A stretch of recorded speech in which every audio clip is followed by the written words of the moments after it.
High প্রিয় শিক্ষার্থী বন্ধুরা, তোমাদের সবাইকে আবারও স্বাগত নবম দশম শ্রেণীর গতি অধ্যায়ে। আজকের ক্লাসে আমরা দেখব যদি একটা বলকে আমরা মুক্তভাবে উপরের দিকে ছুড়ে দিই তাহলে সেক্ষেত্রে সর্বোচ্চ কত উচ্চতায় বলটা উঠবে এবং বলটা সর্বোচ্চ উচ্চতায় ওঠার পরে আবার ভূমিতে পতিত হতে কত সময় লাগবে। তো এই দুইটা অঙ্ক আমরা এই দুইটা সূত্রের সাহায্যে করতে পারি। আমরা মুখস্থ করে নেব সর্বোচ্চ উচ্চতা অর্থাৎ এইচ ম্যাক্স এর সূত্র ইউ স্কয়ার ভাগ 2g, যেখানে ইউ আমাদের আদিবেগ এবং বিচরণকাল মানে মনে করো এইটা আমাদের ভূমি ছিল, তো ভূমি থেকে একটা বলকে যখন আমরা উপরের দিকে নিক্ষেপ করলাম, বলটা উপরে গিয়ে আবার ভূমিতে পড়তে যে সময়টা লাগবে যাওয়া এবং আসা, এইটাকে বলা হবে বিচরণকাল। আর এই মানটাকে বলা হবে সর্বোচ্চ উচ্চতা বা এইচ ম্যাক্স।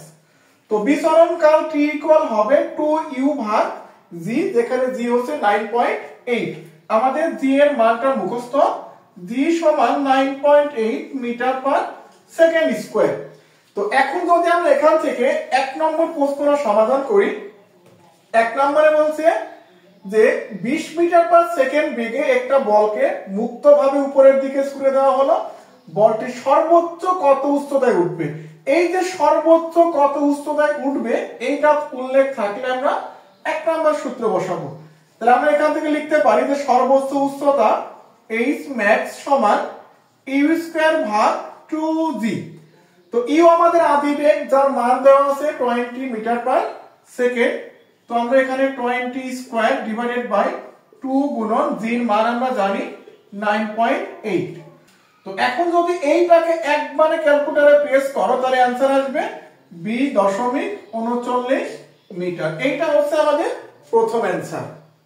তো এখন যদি আমরা দুই নম্বর প্রশ্ন দেখি, দুই নম্বরে বলছে বিচরণকাল কত অথবা ভূমিতে পতিত হতে বা ভূমিতে ফিরে আসতে কত সময় লাগবে। একই কথা, বিচরণকাল বলুক আর ভূমিতে ফিরে আসতে কত সময় লাগবে, দুইটার মিনিং সেম।